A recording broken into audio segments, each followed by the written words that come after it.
အားလုံးပဲမင်္ဂလာပါခင်ဗျကျွန်တော်ဒီနေ့ကတော့ Honda H1 ကားလေးကြောင်းနဲ့မိတ်ဆက်ပေးနေတာပါဒီကားလေးကတော့အင်ဂျင်ချက်မီလေးမီကျွန်တော်စီကိုရောက်လာခဲ့တာပါအင်ဂျင်ချက်မီထဲမှာဆိုလို့ရှိရင်တော့ transmission control system မြန်မာအခေါ်အပြင်တပိတ်လုံးပေါ့နော်တော့ကွန်ပျူတာပြဿနာတစ်ခုဖြစ်နေတယ်ဆိုပြီးတော့ကျွန်တော်စီကိုရောက်လာခဲ့တာပါပြီးလို့ရှိရင်အင်ဂျင်ကမီကိုလက်တာလိုက်ပါတယ်အဲ့အတွက်ကြောင့်မို့လိုအပ်တာတွေစစ်ဆေးပြုပြင်ပေးခဲ့ပါတယ်ခင်ဗျာကဲ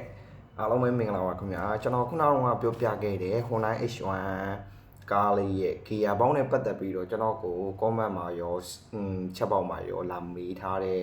အကိုတွေအတွက်ရောHonda H1 ကိုစီးနေတဲ့ owner တွေအတွက်ရောကျွန်တော်ဒီ video လေးကိုဖြည့်ချပေးခြင်းဖြစ်ပါတယ်ခုနကတော့ပြခဲ့တဲ့ကုတ်နဲ့ပတ်သက်ပြီးတော့ပေါ့ကျွန်တော်အဲ့ဒါလေးကိုအရင်ဆုံးရှင်းနှံလုပ်မယ်ခင်ဗျာကုတ်က P0741 741 သူကဘာပြလဲဆိုလို့ရှိရင်ကျွန်တော်တို့ဒီ gear ဘောထဲမှာရှိတဲ့ top converter မြန်မာလိုခေါ်တဲ့တပိတ်သီးပေါ့နော်အဲ့ကောင်မကောင်းဘူးဆိုပြီးတော့သူကပြနေတာဒါပေမဲ့သူ့မှာကအကြောင်းပြချက်၄ချက်လောက်တော့ရှိရပေါ့နော်ကျွန်တော်လေးလာရတဲ့လောက်၄ချက်လောက်ရှိရဲ့အနေထားမှာသူကဘာတွေမကောင်းလို့ရှိလို့ရှိရင်ဒီလိုပုံစံမျိုးဖြစ်ကွန်ပျူတာထဲမှာအဲ့လိုကုတ်လင်းလဲဆိုလို့ရှိရင်ပေါ့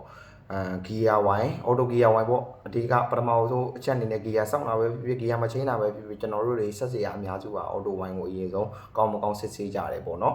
auto wine စီအရေးသွေးညစ်ပတ်နေတယ်ဆိုလို့ရှိရင်လည်းဒီလိုကုံမျိုးလင်းတတ်တယ်ပေါ့နော်ပြီးလို့ရှိရင်ကျွန်တော်တို့ solenoid တွေကိုတွားထားတဲ့gear box socket ပေါ့ဗျာ gear box socket တွေအဲ့လိုပုံစံမျိုးဒီ ECU နဲ့ချိတ်ဆက်ထားတဲ့ဝါယာကြိုးလိုင်းတွေတခုခု error ချိုးရင်းနေတယ်ဆိုလို့ရှိရင်လေအဲ့လိုပုံစံ P0741 ဆိုတဲ့ကုတ်တက်တယ်ပေါ့နော်ပြီးရင်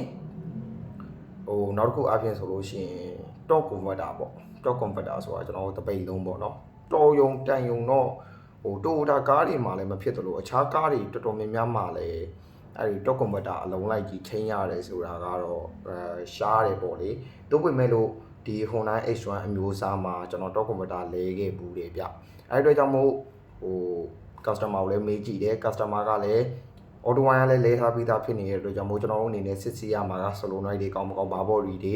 ညစ်ပတ်နေလားအဲ့ဒါတွေဖြုတ်ပြီးတော့စစ်ဆေးရမယ်ပြီးလို့ရှိရင်ကျွန်တော်တို့ wiring line တွေစစ်ဆေးရမယ် connect တွေကောင်းမကောင်း socket တွေကောင်းမကောင်းအဲ့ဒါတွေစစ်ဆေးရမယ် solenoid တွေနောက်ဆုံးအနေနဲ့ဆိုလို့ရှိရင်တော့ gear box ချပြီးတော့ top converter ကိုလဲကြည့်ရမှာပါဒီနေရာမှာလည်းထပ်ပြီးတော့တခုပြောချင်တာက auto wine လဲတဲ့အခါမှာလည်း auto wine ကိုမှားပြီးတော့အသုံးမပြုဖို့အတွက်ကျွန်တော်အနေနဲ့ဒီနေရာကနေမေတ္တာရက်ခံပါတယ်ကိုစီးနေတဲ့ကားကဘာ auto wine သုံးရတာလဲဘာ engine wine သုံးရတာလဲဘာ brake ကိုသုံးရတာလဲဆိုတဲ့အရာကိုလည်းမိတ်ဆွေတို့အနေနဲ့စီးနေတဲ့ကားပိုင်ရှင်ကိုယ်တိုင်က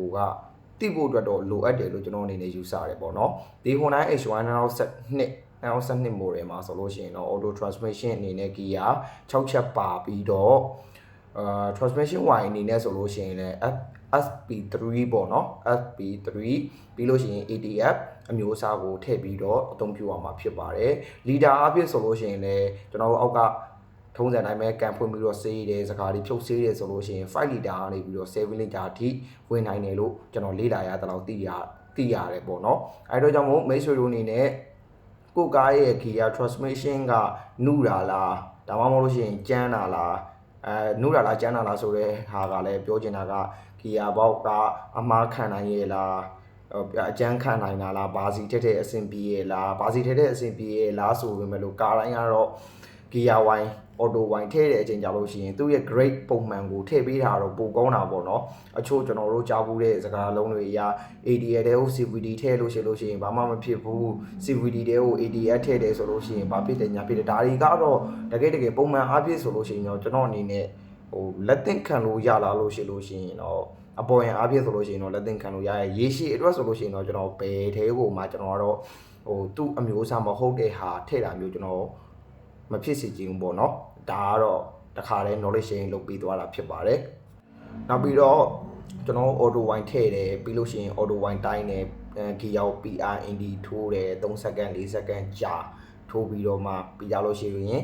gear ကို in မှာထားပြီးတော့ key auto wine ကိုကျွန်တော်တို့တိုင်းကြတာများတယ်ဒါပေမဲ့တကယ်တမ်းသူ့ရဲ့အဓိက အတိအကျဖော်ပြထားတဲ့စံနှုန်းက centigrade အနေနဲ့ဆိုလို့ရှိရင်အငင်းအပူချိန်60 degree centigrade ရောက်တော့မှကျွန်တော်တို့ဒီအထက်တွေကကျွန်တော် auto wine ပေါ့နော် auto transmission နဲ့ auto wine ကလေပတ်မှုညီမျှပြီးတော့နေရာစုံကိုရောက်သွားမယ်ဆိုပြီးတော့သိထားတယ်ဗျအဲ့ဒီအချိန်ကျမှဒါကျွန်တော်တို့ဂီယာကိုအင်မာထားပြီးလို့ရှိရင်ဂီယာဝိုင်တိုင်းကြည့်ခြင်းအပြင်ပို့ပြီးတော့တိကျသေးကြတဲ့ဂီယာဝိုင်ရော့နေလား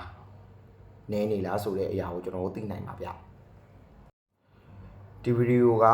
ကျွန်တော်တို့ Honda H1 အမျိုးအစားကိုအသုံးပြုနေတဲ့ customer များအတွက်လည်းဖြစ်တယ်လို့ကျွန်တော်တို့ပညာသင်နေတဲ့စက်ပြင်ညီကိုများအတွက်လည်းဖြစ်ပါတယ်အဲ့အတွက်ကြောင့်မို့ဆရာသမားများအနေနဲ့ဒီဗီဒီယိုကိုတွေ့တဲ့အခါမှာကျွန်တော်တို့ဝေဖန်အကြံပြုနိုင်တယ်လို့စက်ပြင်ဆရာကျွန်တော်တို့တတူရွယ်တို့တန်းတူညီကိုတွေလည်းကျွန်တော်ဗီဒီယိုကြောင့်အကျိုးကျေးဇူးတစုံတရာရခဲ့တယ်ဆိုလို့ရှိရင်ကျွန်တော်ဒါလေးကိုပြုတ်လို့အကျိုးနဲ့ပါပြီအားလုံးကျေးဇူးအများကြီးတင်ပါတယ်ခင်ဗျာအမှားတစုံတရာပါခဲ့သည်ရှိတော့ကျွန်တော်ကိုယ်တိုင်လည်းအခုချိန်ဒီလေးလာနေတုန်းဖြစ်တဲ့အတွက်ကြောင့်မို့ခွင့်လွန်နားလိုက်ပေးကြပါလို့ဒီနေ့ကနေတောင်းပန်ပါတယ်အားလုံးကျေးဇူးအများကြီးတင်ပါတယ်ခင်ဗျာ